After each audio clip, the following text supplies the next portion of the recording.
what's up, guys? Welcome to day 3. Excited to do day 3. Hopefully you guys have gotten a lot out of the first 2 days. Today's day number 3, as I said, and the focus is going to be on how we nurtured 1.5 million plus leads that have turned into over 50,000 clients. Now, not all of these are high ticket clients, guys. Keep in mind, we do have some low ticket clients. We've done a lot of different offers, but we have had multiple 5 figures in high ticket clients. We have had a ton of people pay us at least $10,000 or more. And that's how this business has scaled so drastically, and how we're able to have such a high payroll and have jobs essentially for 70 plus staff.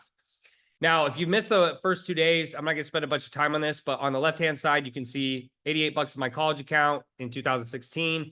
And then at the end of 2023, we crossed over $100 million in sales. And on the right-hand side, those are just a bunch of awards from ClickFunnels, which if you don't know who they are, they're a billion-dollar company. And we use a lot of their softwares to get here. Like I said, 50,000 clients to date, worked with a lot of people, helped a lot of business owners. Now, lead nurture, which is the topic today, can be complex, but it's 100% necessary.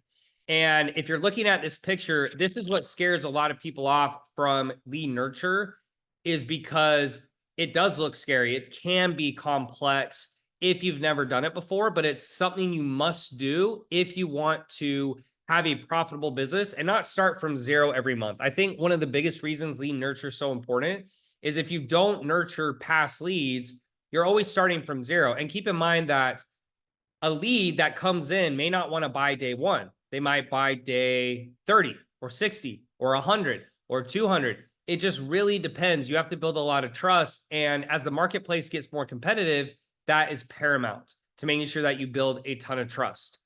Now, the ways you can nurture leads, there's a million ways. These are some of my favorite: emails, text messages, phone dialing, Facebook groups, social media content, setters, live trainings, voicemails, live events, retargeting ads, and free courses. In fact, when this is all done, this will be a free course. This is going to be one of my top, I guess, most value, most information-packed courses. Just making these slides alone and going through these webinars takes me hours and hours and hours and hours and hours, but it also makes for a really great experience that builds a lot of trust and therefore can usually get me clients down the road. And that's why we do these things. Now, the first one I wanted to show you is emails and text. Now, this is inside our proprietary software. We call it Elite 360. And what we've done here is this is a normal email follow-up system. So once they come in, if you look top to bottom, if you guys follow my mouse, they'll fill out a form. They'll start coming in here, and then we'll start branching them off based off the actions they take. And you'll see text messages, tagging, emails. This wait button right here, if you guys can see my mouse, is just saying how long to wait before it does the next action. That's all that is. And so we have all this on the back end that not only helps our manual nurture, but this is also automatic nurture. And when you can use both synergistically, you're doing manual outreach with automation on the back end, that's when you can get a ton of benefit and hit your leads 7 to 10 times. If you don't know this, on average, they will say it takes 7 to 10 touch points to make a sale. This is part of those touch points.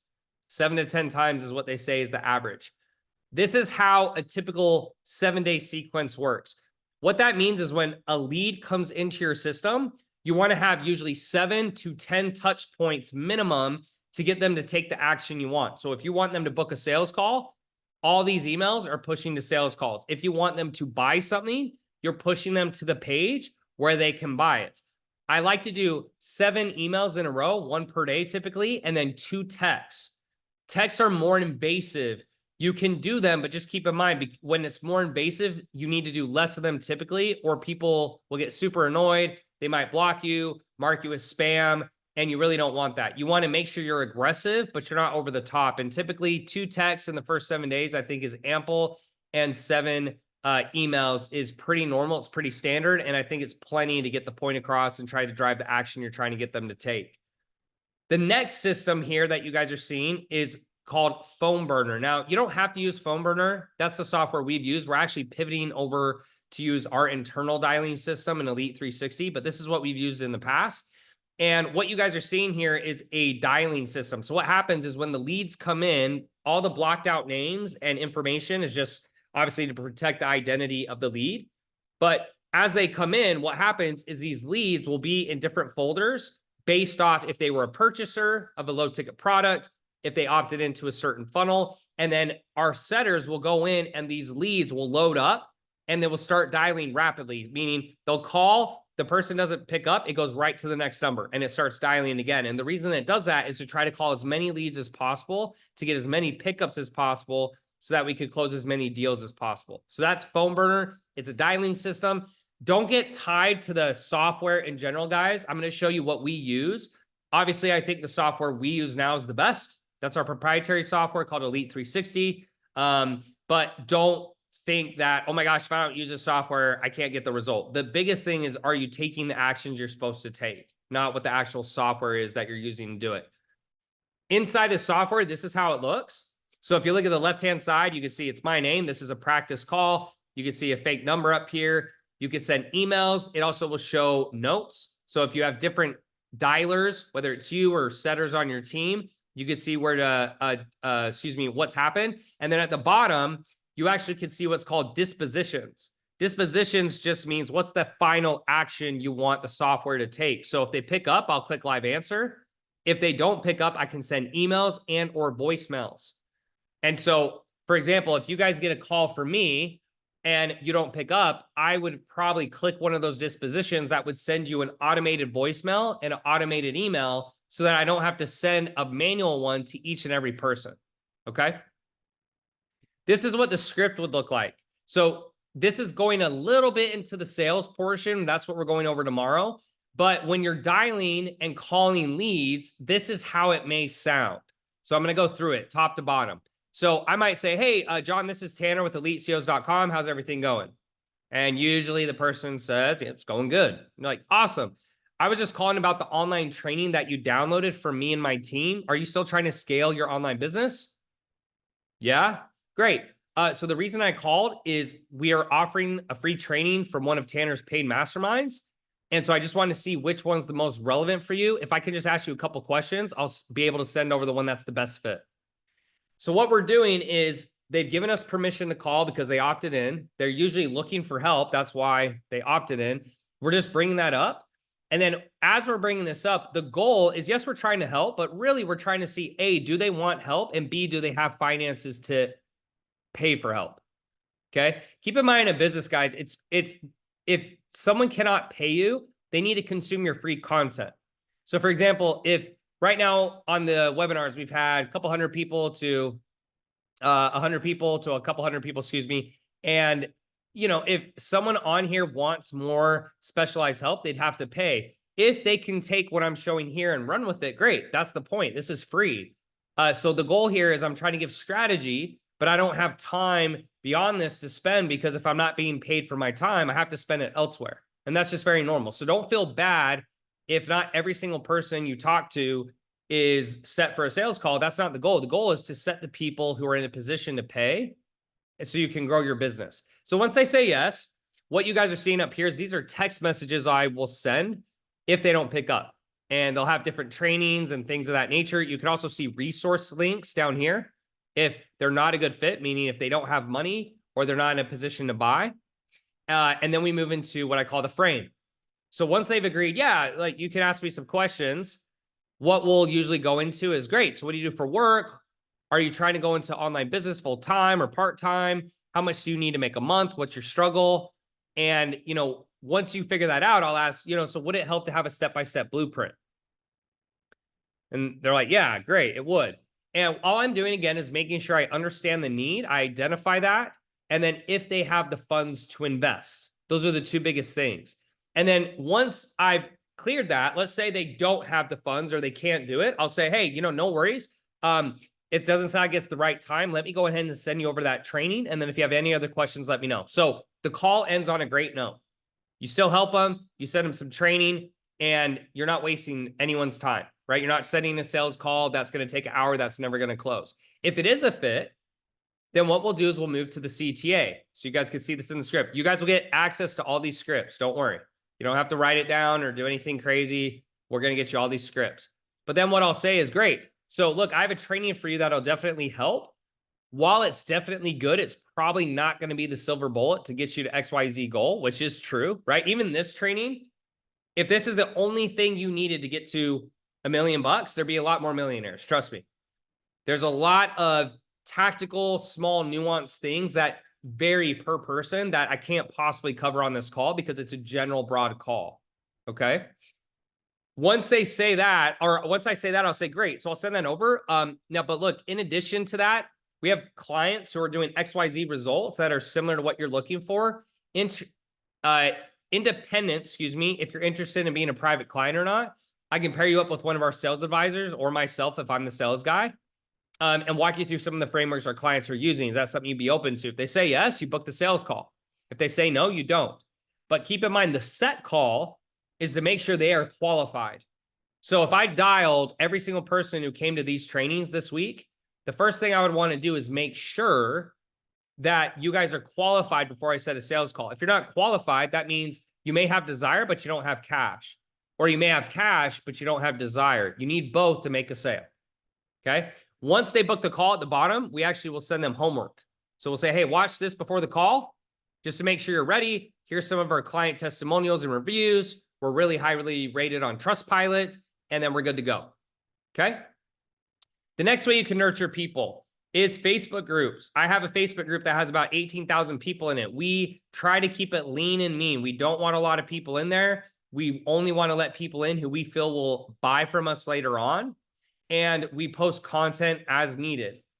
Okay. Facebook groups, depending on when you started them, can be better than others. Some are more active, right? Some are more active, you could say. And then some are not very active at all. I think it's important that you use Facebook groups as another touch point if possible. It doesn't take a lot of effort. Once they come in, you can actually lead gen based off the questions. You can DM them on Facebook Messenger, and then you can start doing content on the back end that helps them make more money. And I think Facebook groups are really overlooked, and they're very easy to run. Okay. The way I do a Facebook group content calendar is very simple. You can do variations of this. You can change it. On Monday, I like to do something motivational. So typically, some type of story, no call to action, just motivating. Tuesday, I like to do some type of training. This could be considered a training. Wednesday, I do a two-step. If you don't know what a two-step is, we covered it on day 2. When that video comes out, watch day 2. We covered 2 steps yesterday. Thursday might be an informative post. So it's going to be something around maybe some type of different tactic I use, or something about what's changing in the industry, or something happening with ads, something that you guys would get information out of that would help you make business decisions.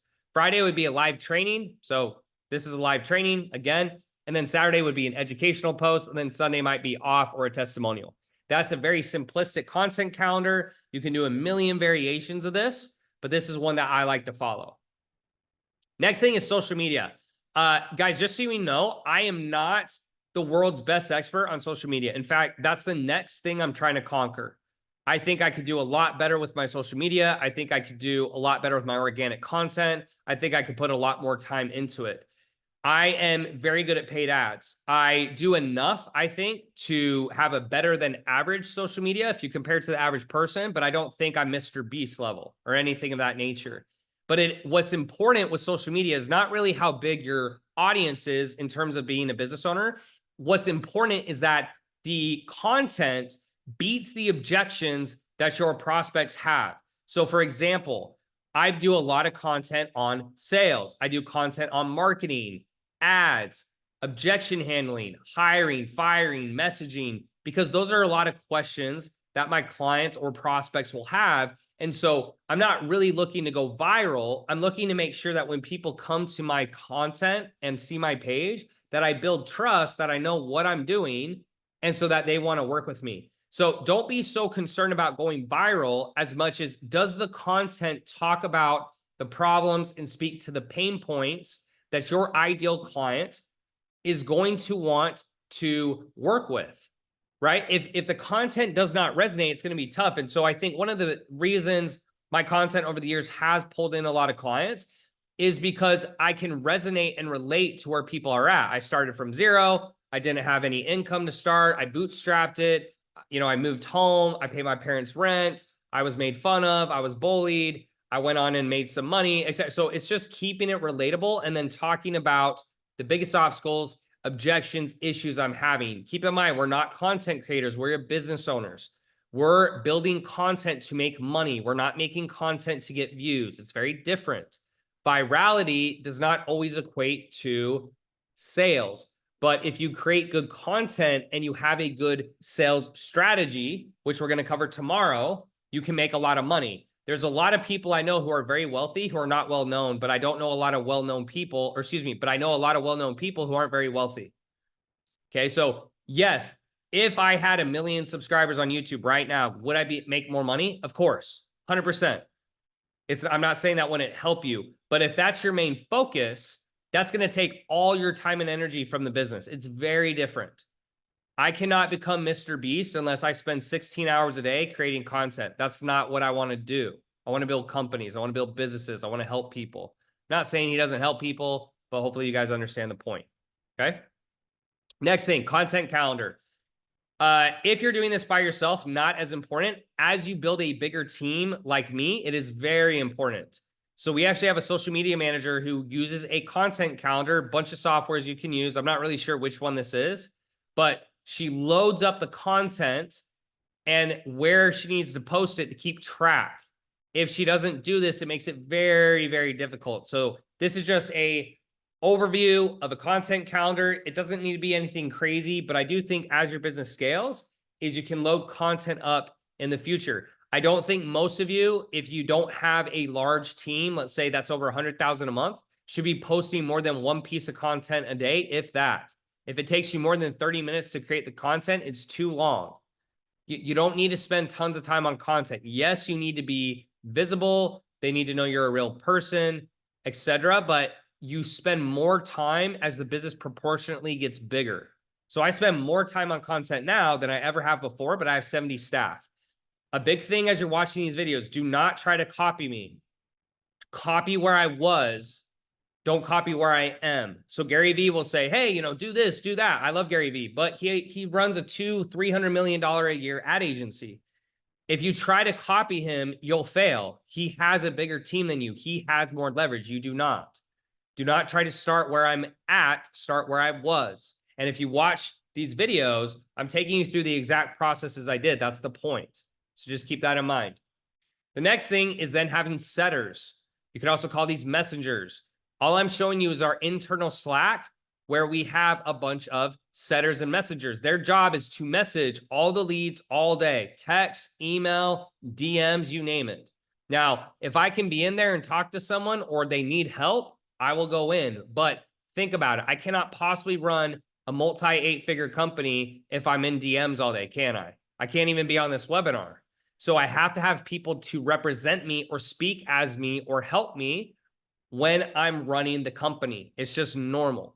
If you don't do this at some point, you will burn out. I promise you, it's not fun unless, I don't know, unless you just don't care to do anything else in your life. That's up to you. I know a couple individuals who make quite a bit of money, quite a bit, let's say multi 7 figures, 8 figures a year, and they do everything themselves, but I think they don't have a very good product and they don't do much outside work. Most of you, I'm assuming, don't just want to work. You want to have vacations, travel, do nice things for people. I get it. You're going to have a staff. You need a team.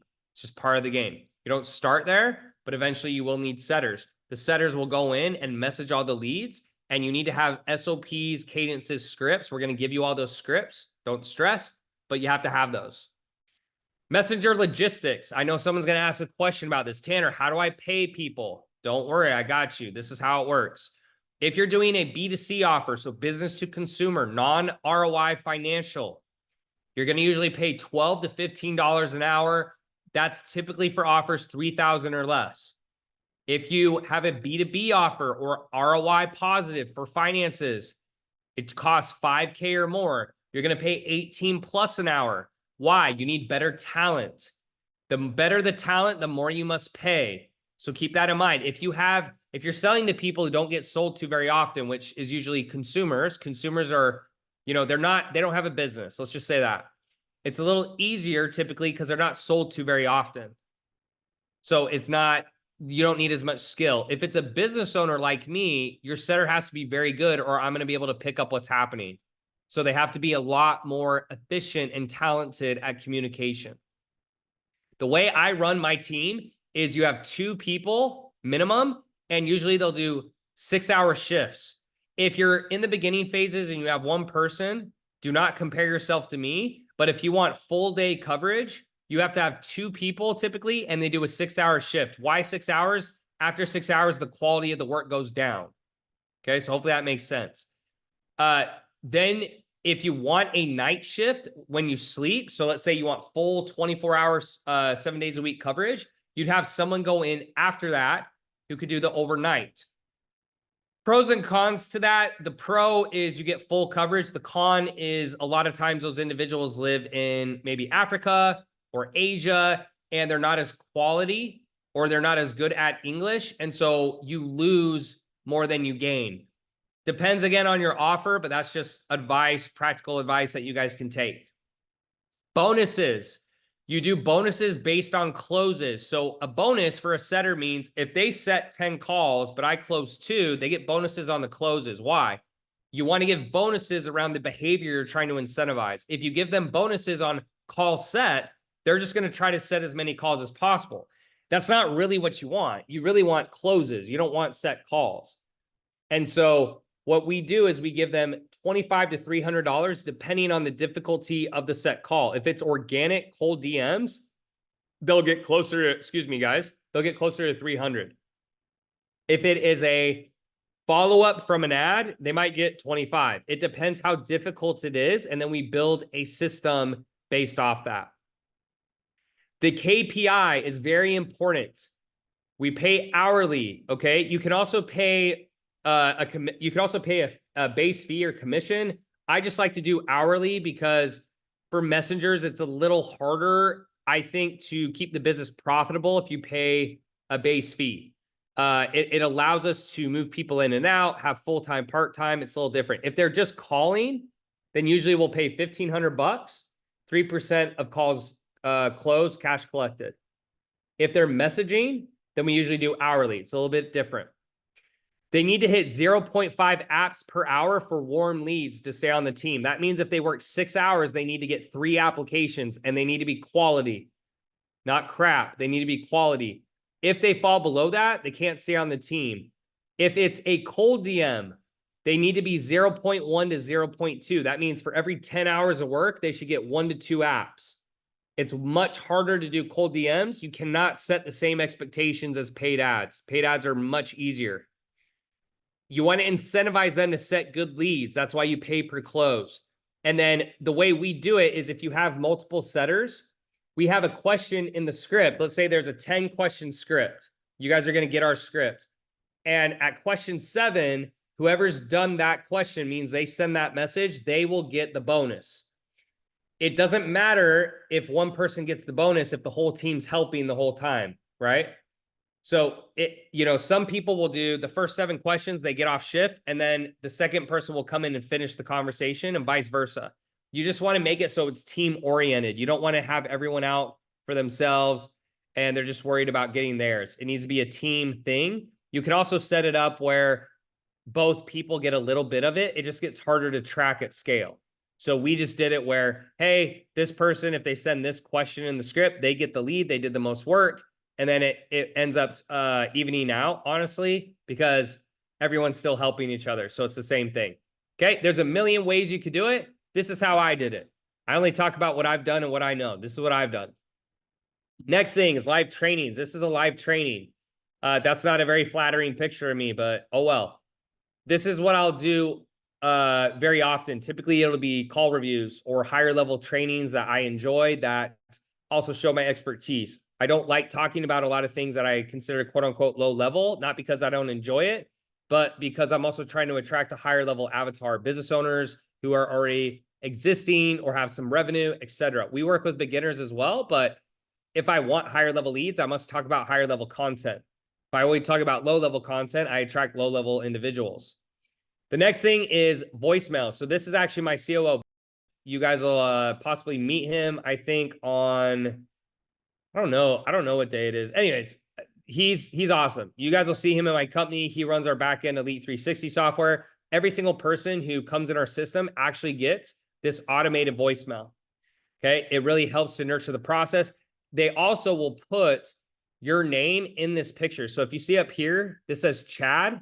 This guy's name was actually Chad. And so we actually can set up our software where it sends automated messages, but it has that person's name and or picture. It looks really clean and it's really neat. Makes it really personable.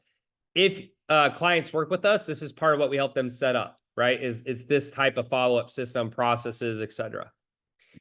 Live events. We do live events mostly for our clients. So usually our live events are our highest paying clients. It can be people that have spent, typically $25,000 plus or more. So they spent quite a bit of money with us. We throw private events, 2 or 3 days. We do a curriculum. We do lunch. We do awards. We really make it fun. And we try to make it as personable as possible. This goes a long way for not only getting upgrades, which we'll talk about on day 6, but also enhances the client experience. And it really makes it more personable where you can see an actual person and put a face with a name instead of just, talking online all the time. And I think it goes a really long way. We try to do 3 or 4 events a year, and it really seems to help. Next thing is retargeting ads. We're not going to cover how to set these up today. We did a little bit of that on day 2, so watch that prior video, but we make sure that's always top of mind. I will get comments when I go to gyms around the world. I was in Koh Samui, Thailand, and I had 3 people come up and say, hey, you're Tanner, right? I've seen your stuff. That is because they're being retargeted. The second someone hits my Instagram, YouTube, Facebook, you're going to start getting ads at a high clip. We're going to just smash it until you guys basically click the ad and take action. It's the buy or die method. I'm fine with that, meaning that the goal is either they buy something or they block me, right? Or something of that nature. You need to have that type of mentality in your business, because if you had a gun to your head and you were taking care of your family, you would do everything possible in your power to make sure that the prospect takes the action you want them to take. And if they don't, no big deal. You move on to the next person. But you don't want to worry about hurting someone's feelings. You want to make sure that at the end of the day, the business, yes, we're helping people, but you're also building the business, if you're being brutally honest, to become wealthy, to become rich, to help yourself, to help your family. I didn't start a business because I just wanted to help people, right? I do now. But when you're poor and you don't have a lot of money, that's the furthest thing away from your mind. You're starting the business because you're tired of being poor. That's why most of us started, if you just are being honest with yourself. Next thing is free courses. You can either put this in your free Facebook group, or you can also build it out and put it in your CRM system. We're going to build ours out in Elite 360. Again, that's our software. Once these videos are done, we're going to cut the videos, put it in there, put all the PDFs and documents for you guys, and let you guys have at it. Free courses go a long way because 1, they show expertise, and 2, they're just usually more in-depth trainings. There's a lot more that you guys are going to learn from these videos, I think, than just one short course on Facebook ads, or one short course on sales, or one call review, because it's so in-depth. We're going through so much stuff that you guys are going to have a very bird's eye level of what it takes to build a big company. So putting this all together, this is a little complicated graph, but I want you guys to understand that it's a whole ecosystem. So it starts with social media content and ads at the top. Then we start messaging prospects, typically, where we gather their information. We then start moving to emails, texts, pushing to Facebook groups, phone dialing, voicemails, retargeting ads. Then we'll have a VSL. So if you guys go to elitecos.com, you'll see VSL at the top. That's our main video. That's our selling point. Why should people work with us? What we do, what problems we solve. And all these things are pushing to a phone call, right? In conjunction, we also have live events, free courses and trainings that are pushing people back to book sales calls as well. So it's a whole ecosystem that, when you're working and firing on all cylinders, creates dramatic effects inside your business that you can't even possibly comprehend. Without doing these things, you'll get 70% less results.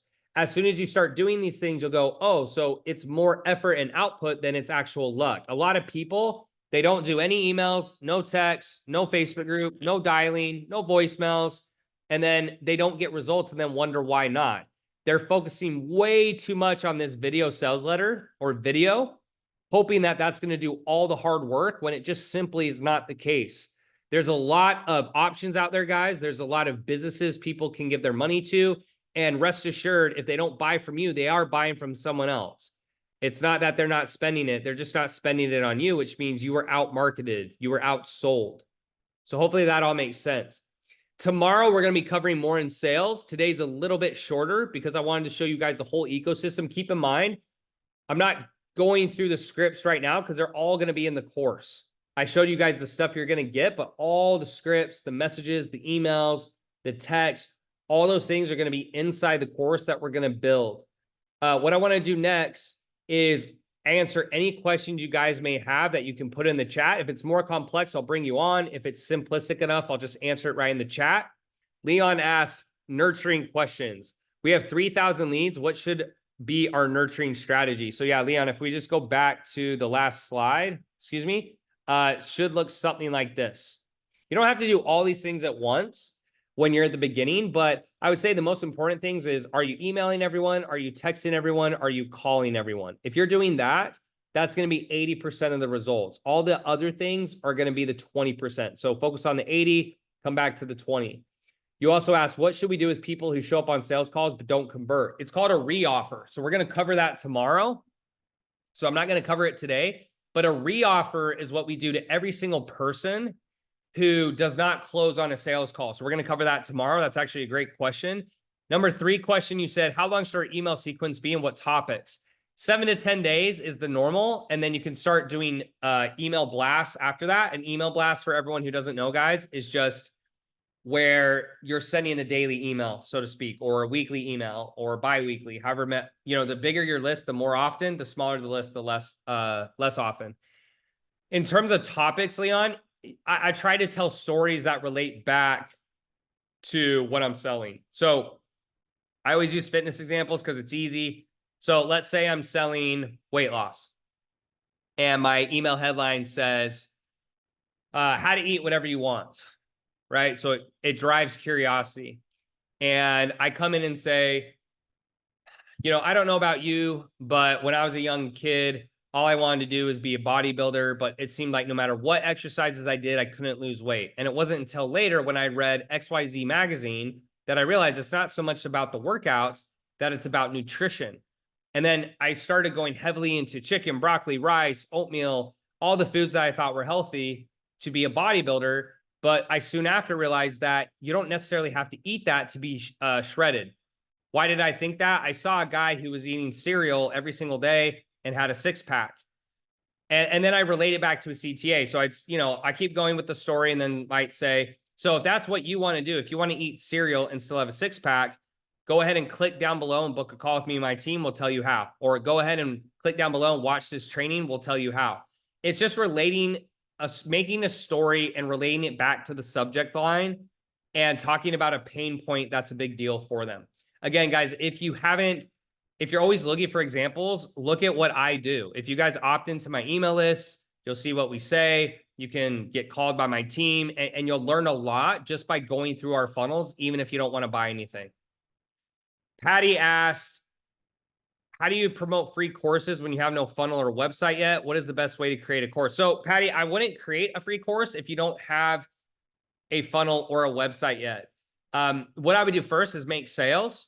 And we're going to talk about how to do that on tomorrow's call specifically. And what I did is when I got my first fitness clients, I sold them. I told them, hey, give me 24 to 72 hours to get your plan together. And then I created all their plans after. I think a lot of people waste a lot of time creating something when they haven't even gotten a client. And keep in mind, if you don't get clients, you don't have a business. If you don't have a business, then you have to have a job. And so what I would focus on first is get some clients, and then you can coach them on Zoom calls like this, one-to-one, and or create it after. If you're trying to promote a free course, you don't necessarily need a funnel either. You could put the course inside Elite 360, our software, or there's other softwares like Kajabi or ClickFunnels, etc. And you just would, have someone opt in. Those softwares have places where people put in their info, and then it automatically will shoot them the course. So That's a little bit of a higher level thing. It sounds like you might be at more of the beginning stages, but it's definitely doable. Saul asked, how did you approach community and lead nurturing when you just started your fitness offer without a big following of clients and leads? How did this change as you saw some traction? Yeah, so Saul, what I did is I started with the cold DMs strategy that we went over yesterday. And I just knew it was a numbers game. So I'd reach out to 100, I'd get 30 to respond, or 15 to 30 to respond. I get 5 book calls, I close 1 or 2. And then once I started getting sales, I started putting that into paid ads. And then it just took off from there. So that's really it. I mean, it's that simple. It's just a numbers game. If you think about it and you went and knocked on doors every day, 100 doors a day, you would eventually make sales. It's just how long is it going to take you to make those sales? So hopefully that's clear. Devin, okay, Devin, I think you were talking about Leon, so I'm going to skip that. Megan said, is there a particular place where you're finding your setters per hour? Most businesses want a fee to get them set up. Yeah, I mean, I just do hiring boards. We're going to cover that on, I think it's day 5 or day 6, but we like Indeed and LinkedIn. I'm actually going to take you guys through what that looks like, how we post the jobs, and so on and so forth. I think you guys are going to get a lot out of that session. Mary Joseph, can you elaborate a little more on the messenger pay strategy? Is it team commission bucket and they split it? No, so it's per person. So I'll go back to that slide, Mary Joe. So let's go back to that slide real quick right here. So if what we do is we'll have 10 questions. Let's say we have a script. We do have a script. So let's say the script has 10 questions. And what my managers have determined is whoever sends the bulk of the question should get the bonus because they did most of the work. So the way we do it is, let's say question number 7 is, how serious are you 1 to 10? And whoever sends that question has usually already started the previous question, right? Like they've already done the bulk of the work. And so that person, if that person gets booked on a call and closes, we'll give them the commission.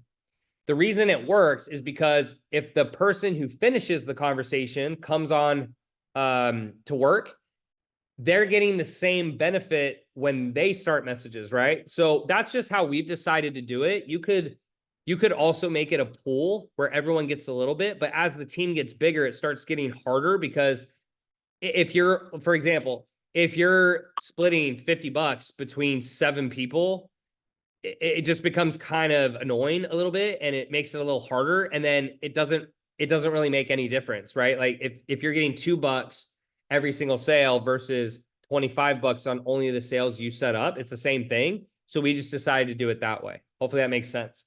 Scott says, I missed days 1 and 2. Are replays available? Yeah, all these videos by next week, guys, is the goal, or will be posted on my YouTube channel. It'll be in its separate playlist, 1 through 6. You can watch all of them. So that's going to be the goal. And then we'll have links underneath the videos to all the free PDFs, emails, etc., that you guys can get to get your businesses off the ground. So all the stuff I'm showing you, it's not just the strategy. It's going to be the actual step-by-step what to say. Fausto said, yesterday you talked about starting off on Facebook and that it was only necessary to have a couple posts up. How about on Instagram, starting a fresh account? Yeah. So I just try to have at least 9 posts. You don't need to have 1 million posts. That's a misconception. So if I started a new Instagram, I would just have 9 pictures because when someone goes to your profile, that's the first thing they're going to see. And as long as you have 9, I think you're good. If you want to post more, great. But guys, I built a 7-figure fitness company and I didn't post content for a year. I had old content when I started. I just left it there and I just focused on the outputs, having enough messages, getting cash, taking that cash, and I put it into paid ads. Alicia asked, you said you sent the replay because I would definitely love not to miss again. Yeah, we're going to have those next week, guys, so don't worry. The replays are not out yet. We're trying to get through this whole week. I'm super busy. And then at the end of the week, we're going to cut the front and the back just to make sure it's clean and there's no dead space. And then we're going to post these all on YouTube. So if you miss days 1 or 2, don't stress. You're going to get those. Okay. And you're going to get all the material. I just wanted to do these live. So I had some Q&As at the end because sometimes when I present, there's things I miss that I'm not aware of. And that's why I want you guys here to ask questions. Let me get back to the screen. Okay. Christian asks, how much do you pay Indeed per month on average? So Christian, we like Indeed, basically it's how much you pay per day, essentially. we actually got banned off Indeed because they said we were an MLM, which we're not, but that's what they said. So we use LinkedIn mostly. We pay LinkedIn $7.95 a month, I think, for 5 job posts. So you don't need that much, but I think it just more depends on how much volume you want. And the more money you put up, the faster the apps come in. I don't know how much it would be for a brand new business owner, or if you only have, 1 spot to fill or 2 spots to fill, but it's pretty negligible overall. And we've had really good experience with LinkedIn. The other way is obviously referrals, reaching out to your social media and stuff like that. So hopefully that made sense. In terms of the chat, let's see if there's any more questions. How many emails per week did you say? Yeah, so someone was asking, how many emails per week did you say was okay to send toward leads? And are they always different emails? The smaller your list, the better. So what I would say is if you have under 10,000 leads, I think 1 every couple weeks is fine. If you have 20,000 leads, maybe, 1 every 2 weeks is fine. 30,000, maybe you start doing 1 a week. And then over that, you start amping up how much, right? So you go from 1 a week to 2 to 3 to 4. We do an email a day. Sometimes we do 2. We have a huge list now. So the smaller the list, the less effective they are because you don't have that many people seeing them, right? And it's a 30% open rate. So if you're going to put a lot of time and energy into it, that maybe isn't necessary and you could put somewhere else. As your list gets bigger, you send more often. What else do we have? What do we do when they're ghosting us?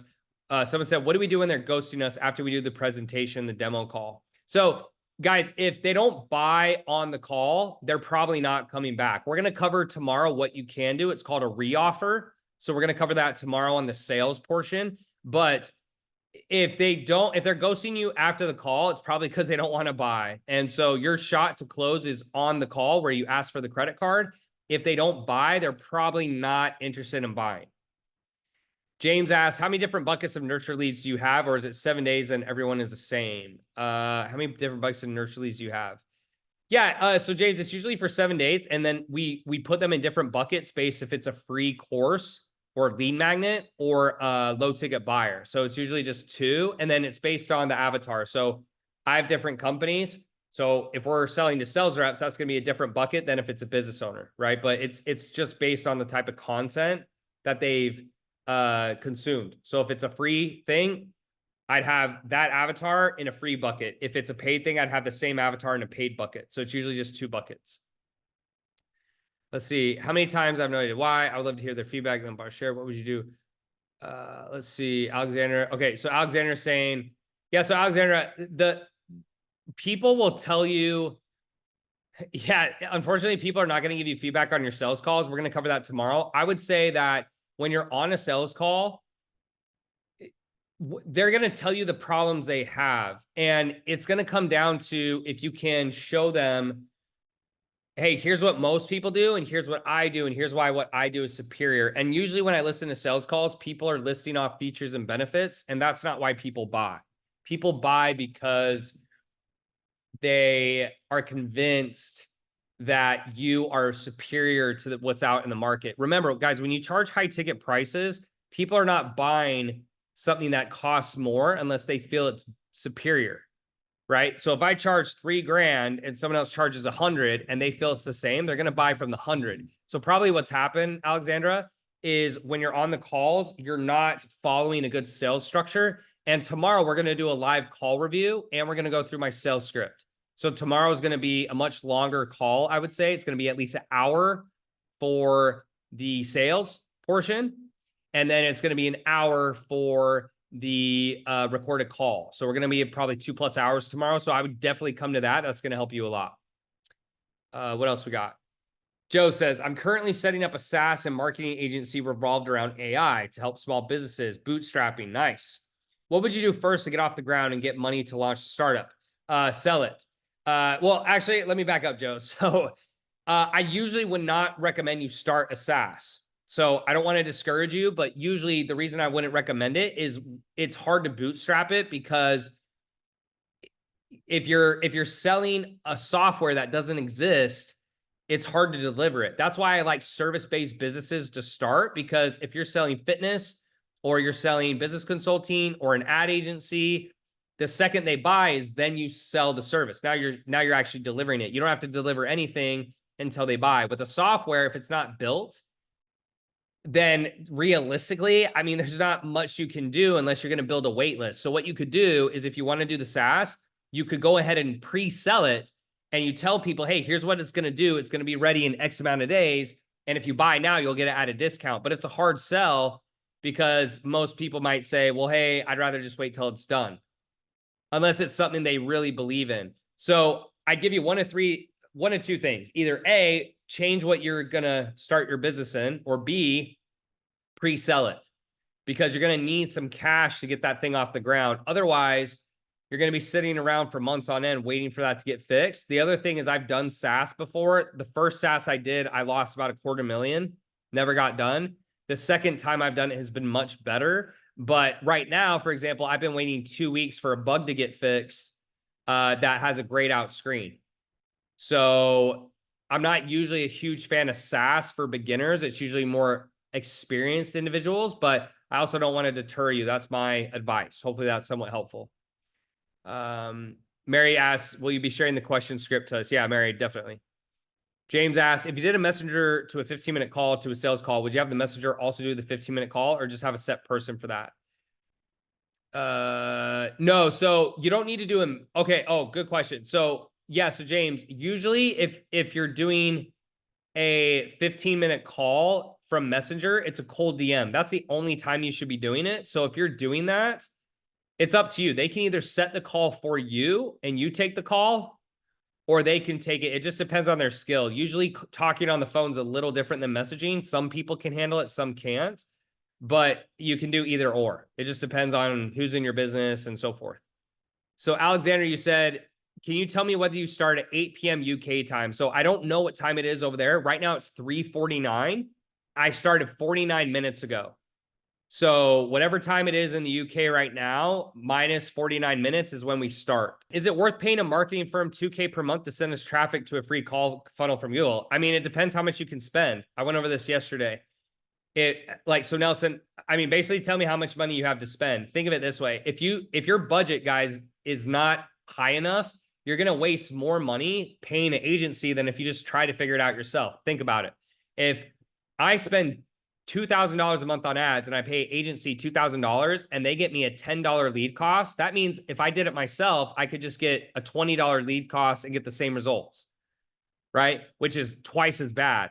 So usually my rule of thumb is I don't hire agencies unless I'm working with a significant amount of ad spend, which I would say on average is usually significant. I guess you could say is usually 5 times their retainer, right? Usually, maybe I'd say 3 to 5 times their retainer. If you're not getting that, it's really, they have to perform so much better than you would that it's not usually worth it. So hopefully that makes sense. Someone said this, it's an anonymous attendee. Let's see. You pay your setters hourly plus bonus. Could you just start commission-based? Yeah, you can. You can definitely pay a setter commission. We just found over time that what happened is my team got so big that the setters really loved being part-time and being able to have flex schedules where they could work one day, take a day off. And so we were starting to pay people a base, but they weren't working. And so that's why we went to hourly. But if your person's going to work every single day, you're probably better off just paying them a set base plus commission. So that's a great point. Saul asked, at what revenue levels of your first fitness offer did you consider putting into ads hiring a setter? It was about 20,000 plus a month, about 20,000 a month, because to that point, I just did everything myself and I could handle it. The first hire was actually a coach. My second hire was a setter. My third hire was a setter. And then my fourth hire was a closer. And that was around 100,000 a month. Are you hiring setters? Would love a part-time opportunity to get extra experience. Guys, we have a company called Elite Closers. You can go to eliteclosers.com. And we have a certification program where we hire, train you, and get you interviews with companies. If that's something you're interested in, you can definitely do it. Really appreciate you guys being here. I really enjoy these questions. Tomorrow, we're going to cover everything sales. So definitely show up to that. We're going to go through the scripting, the questions, and we're going to do a live sales call review that we're going to break down. So I hope you guys enjoyed today. Thanks so much for being here. And until next time, I'll see you guys then. Bye.